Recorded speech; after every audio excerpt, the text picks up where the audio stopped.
আসসালামু আলাইকুম। আপনাদের কাছে একটু বিচার দেওয়ার জন্য ভিডিওটা তৈরি করছি। আসিফ নজরুল বিডিআরের যেই সদস্যদের আপনার বিচার চলছিল শেখ হাসিনার সময়ে, প্রায় 7 মাস হতে যাচ্ছে, এখনো পর্যন্ত তারা জেলখানায়। আমরা এই বিডিআর নিয়ে অনেক কথা শুনেছি যে এটা ভারত এসে করিয়েছে, যেসব যারা খুন করেছিল তাদেরকে সরিয়ে দেওয়া হয়েছে সাদা গাড়িতে করে, কালো অ্যাম্বুলেন্সে করে, নানান কথাবার্তা শুনেছি না আমরা। যদি সেটা সত্যি হয় তাহলে যারা খুন করেছে, আসলে যারা খুনের সাথে, সেই তোরাবালি, তারপরে লেদার লিটন, এদের তো সব ছেড়ে দেওয়া হয়েছে। নানক নাই, আজম নাই, সেলিম নাই, তাপস নাই, কেউ নাই। তো তাদের সব ছেড়ে দেওয়া হয়েছে। রেজানুর আছে, সে কোথায় এখন, কি পলাতক না দেশ থেকে চলে গিয়েছে আমরা জানি না। ওই সময়ে এই যে মইনুল হাসান ইসলাম, মেজর জেনারেল, সে পালায় যাচ্ছিল। তো এরকম কারা কারা আছে এগুলো আমরা সব আগে থেকেই শুনেছি। এবং যেই সৈনিকরা আসল সাক্ষী দিতে চেয়েছে তাদেরকে মেরে ফেলা হয়েছে, গুম করা হয়েছে, তাদেরকেই এই জেলখানায় নিয়ে বন্দি করা হয়েছে। যারা খুন করতে চেয়েছে, যারা খুনের সাথে জড়িত ছিল, তাদের তো সরকার বহু আগেই ভারত পাঠিয়েছে, মেরে ফেলেছে, পালিয়ে যেতে সুযোগ দিয়েছে। নানান এই ইতিহাস আমরা গত 15 বছর ধরেই শুনছি, এগুলো তো জানা, এটা নতুন করে উদ্ঘাটন করার কিছু তো নাই।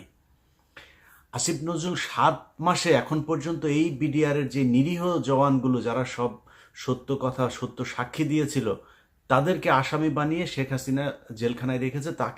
তাদেরকে এখনো আসিফ নজরুল জেলখানায় রাখলো। তাদেরকে জেলখানায় রাখার জন্য আসিফ নজরুল যত ধরনের ষড়যন্ত্র আছে সব কিছুই করছে। আমরা সেই 5 তারিখের পরের এই পর্যন্ত মোট 4টা শুনানি হলো। 4 শুনানিতে সব শেষ জানুয়ারির 8 তারিখে আমরা মনে করেছিলাম 9 তারিখে কিছু একটা হবে, অন্তত কয়েকজনকে ছাড়বে। দেখেন আসিফ নজরুল এই মানে ইন্ডিয়ান রয়ের এই সদস্য কত বড় খারাপ, কত অসভ্য। ওইভাবে পারে নাই। প্রথমবার বলেছে পিপি নিয়োগ হয় নাই, তারপরে বলেছে পিপি প্রস্তুতি নেয় নাই, তারপরে পিপি পুরো রায়ের কপি সব পড়তে পারে নাই। এবার কি বলবে? কিছু তো একটা বলতে হবে।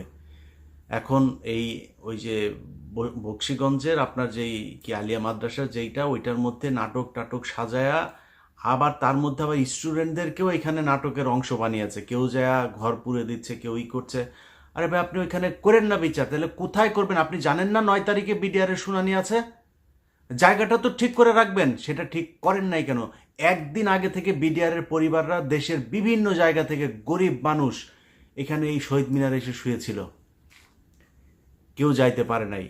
আসিফ নজরুল শাওনের ঘরে যাইতে পারে, শহীদ মিনারে যাইতে পারে নাই, গিয়ে একটু বলতে পারে নাই যে আপনারা কোত্থেকে আসছেন, আমরা আপনাদের পাশে আছি, আপনারা তো আমারই দেশের মানুষ, ওকে আপনারা ঘরে ফিরে যান, আমরা দেখছি।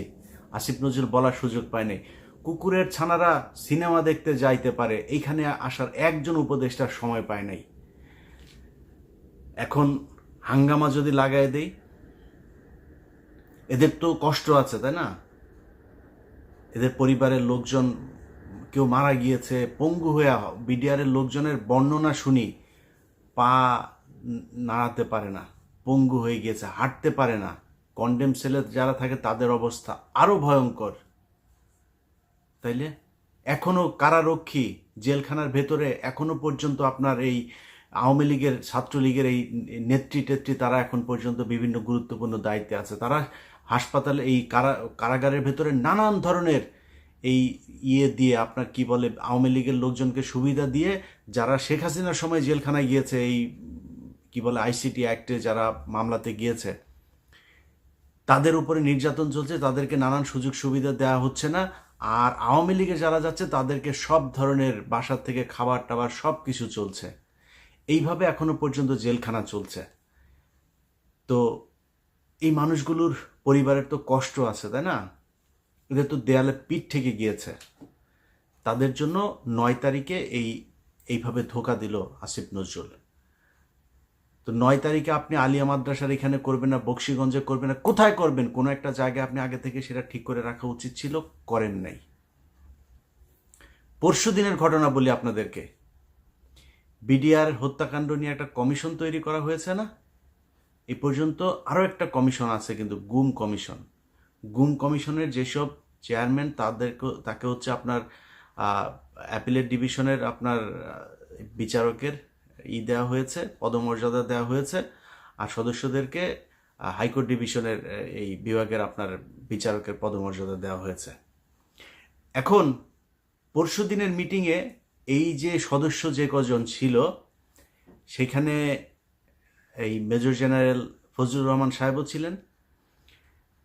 ফজলুর রহমান সাহেব ওই দিনের মিটিংয়ে নাকি খুবই চুপচাপ ছিলেন, তিনি কোনো কথা বলেন নাই। জানি না কেন কথা বলেন নাই।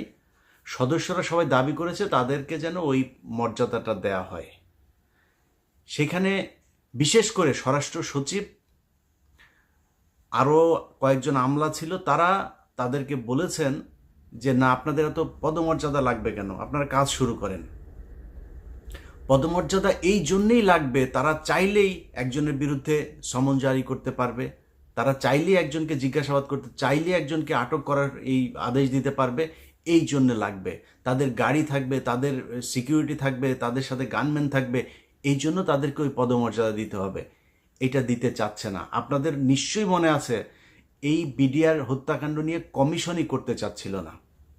এখন কমিশন করে নানানভাবে এটার মধ্যে একটা বাধা সৃষ্টি করে কোনোভাবে যাতে এটাকে ঠেকানো যায়। এখানে তো 1-2 টাকার খেলা না, তো পুরো দেশ, ইন্ডিয়া একদম রাষ্ট্রীয়ভাবে এটার বিরুদ্ধে। আর আসিফ নজরুল কাদের প্রোডাক্ট, সেই প্রথম আলো, ডেইলি স্টারের, সেগুলো তো আমরা সবাই জানি।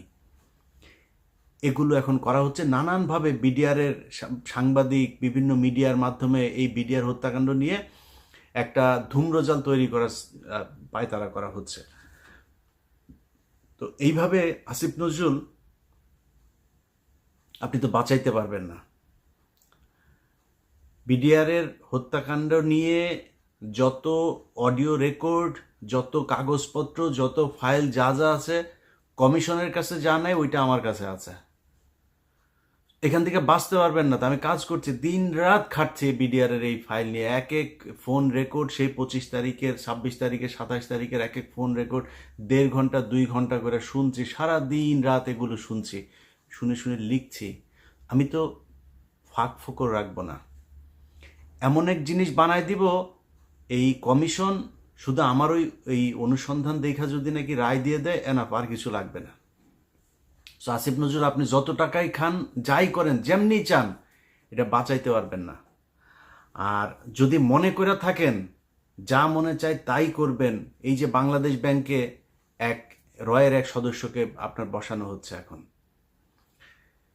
সব জায়গাতে আসিফ নজরুলের এই যে পিএস, বলেছিলাম না যে এবিএম খায়রুল হকের পিএস, মনে করেন যে সে জানে না বোধহয়, আমরা জানিয়ে দিয়েছিলাম তো না, সে ব্যক্তি এখনো তার পিএসসি আছে, ওই সেই মহিলা, সে ওইখানেই আছে।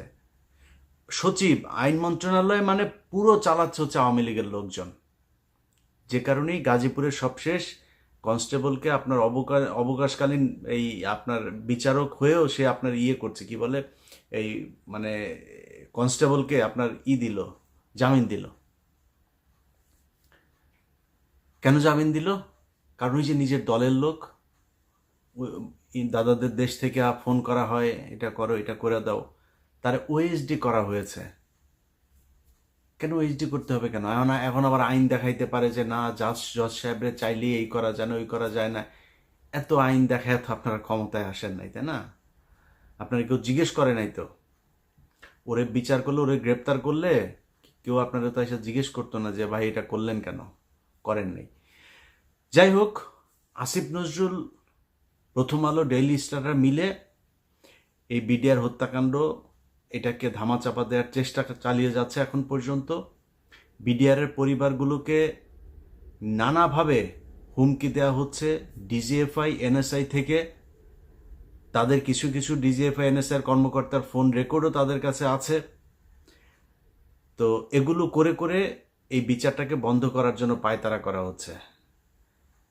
আসিফ নজরুল এবং আসিফ নজরুলের ছানাপোনা সবগুলাকে বলতে চাই, টাকা পয়সা কামায় তো ভোগ করবেন না, এই টাকা পয়সা তো বের হয়ে যাবে। অনেক আমাদের প্রিয় উপদেষ্টার বাবা পর্যন্ত গিয়া চাঁদাবাজি করছে, সেই ফোন রেকর্ডও আছে। বাপরে মাঠে নামিয়েছে চাঁদাবাজি টাকা কালেকশন করার জন্য। আবার এটার আবার একটা বৈধতা নিয়েছে, কিভাবে জানেন? ওনারা নাকি দল গঠন করবে, দলের জন্য টাকা লাগবে। আপনাদের অপমান করতে চাই না, নামগুলিও বললাম না, অডিও ছাড়ি না এখন পর্যন্ত। পরিস্থিতি এমন করবেন না যে সেগুলো ছাড়তে বাধ্য হই, তাহলে কিন্তু মুখ দেখাইতে পারবে না। আসিফ নজরুলের বিচির মধ্যে কামড় দিয়া বসা বসা আসিফ নজরুল যা বলবে সেটা শুনবেন, খুব বেশি দিন কিন্তু সহ্য করব না। খুব ভালোবাসি, খুব স্নেহ করি, অতএব একটু হিসাব করে চলতে হবে। আপনাদের কাছ থেকে কোনো তদবির করতে যাই নাই যে ভাই আমার ওই লোকের সারাই দেন, এই লোকের সারাই দেন, এগুলো করতে যাই নাই। আপনাদের কাছে দেশটা যেই কারণে স্বাধীন হয়েছে সেইটা চেয়েছি। প্রধান কাজ বিডিআরের জওয়ানদেরকে ছাড়তে হবে। আসিফ নজরুল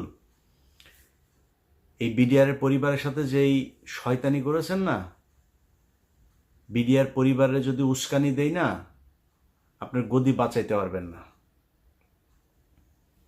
এরকম কোনো পরিস্থিতি তৈরি করেন না যাতে প্রধান উপদেষ্টার বাড়ির ওইখানে যায় হাউকাউ করে। ওখানে কি করবেন? গোলাগুলি করবেন, করবেন, লাঠালাঠি করবেন, করে মারে ফেলবেন। এখন তো সেই দিন নাই যে গুলি করে মারে ফেলবেন, লাঠি মারবেন। ওরা লাঠি টাঠি খাইতে রাজি আছে। আমি চুপ করে রেখেছি, তাই চুপ আছে। সো এদের কষ্ট কিন্তু আমি নিতে পারবো না। মানে ওদের যে কষ্টটা, সেই কষ্টটা ওরাই বুঝে কেমন লাগে। আমি জানি না, আমি বুঝতে পারবো না ওইটা। সো ওদের যে কষ্টটা ওইটা অনুমান করতে পারি। ওদের কথাবার্তা শুনলে বুঝি যে কত আগুন জ্বলছে। ছোট বাচ্চা, 6 মাস বয়স, সেই বাচ্চা এখন বিয়ে করছে, এখন পর্যন্ত মানে করতে পারে নাই, কি বলে, বাবার মুখ দেখে নাই। 15 বছর বয়স, বুঝেন? একটু 2 দিন পরে বিয়ে করার বয়স হয়ে যাবে। অনার্স মাস্টার্স করছে, যেই ছেলে আপনার ক্লাস 3, 4, 5-এ পড়েছে, সে এখন পর্যন্ত বাবার বুকে বুক মিলায় তারপরে জড়ায় ধরতে পারে নাই। সো এদের কিন্তু কষ্ট আছে, হ্যাঁ, মাথায় রেখেন। আপনি বিডিআর বিদ্রোহের এই নাম দিয়া বিডিআর হত্যাকাণ্ডকে বাঁচানোর চেষ্টা করবেন, এই সুযোগ আপনাকে দেওয়া হবে না। কারণ ওইটা যদি আপনি বন্ধ করতে চান, কমিশনরে দিয়েও যদি বন্ধ করাইতে চান, আমারে মারা ফেলতে হবে। এইটা ছাড়া করতে পারবেন না কিছু। যাই হোক, আগে ভাগে বলে রাখলাম, খুব সাবধানে। বিডিআরের এই বিষয় নিয়ে কোনো ধরনের ধানাই ফানাই এটা বাংলাদেশের মানুষ মেনে নেবে না। কারণ এইটার সাথে এই দেশের এই বিডিআরের অস্তিত্ব জড়িত, সেনাবাহিনীর অস্তিত্ব, এই দেশের অস্তিত্ব জড়িত। দেখছেন না এখন চারিদিকে বর্ডারে বিডিআরের অফিসাররা, সেনাবাহিনী আর বিডিআর মিলে কিভাবে বিএসএফের সাথে ফাইট করছে। সারা দেশের মানুষ প্রয়োজনে ট্রেনিং নিয়ে তারপরে বিএসএফের সাথে দাঁড়াবে। ভারতের সাথে বাংলাদেশের মানুষ কোনোভাবেই কোনো কিছুতে সমঝোতা করতে রাজি না। এই দেশের মানুষ যুদ্ধ করবে, মরে যাবে। শুধু তোদের মতো কিছু অসভ্য টাকার কাছে তোরা তোদের মা বোনকেও আরেকজনের খাটে শোয়াই দিয়া তারপরে টাকা নিতে পারিস। এটা যদি না পারতিস, তাহলে এই আগস্টে যা ঘটলো, সেই জুলাইয়ের 16 তারিখ থেকে 5 আগস্ট পর্যন্ত, এরকম একটা সরকারের পার্ট হয়ে টাকা পয়সার জন্য এত বিট্রে করতে পারতে না। তোরা তোদের মা বোনদেরকেও আরেকজনের সাথে খাটে দিয়ে আসতে পারবি। আল্লাহ হাফেজ।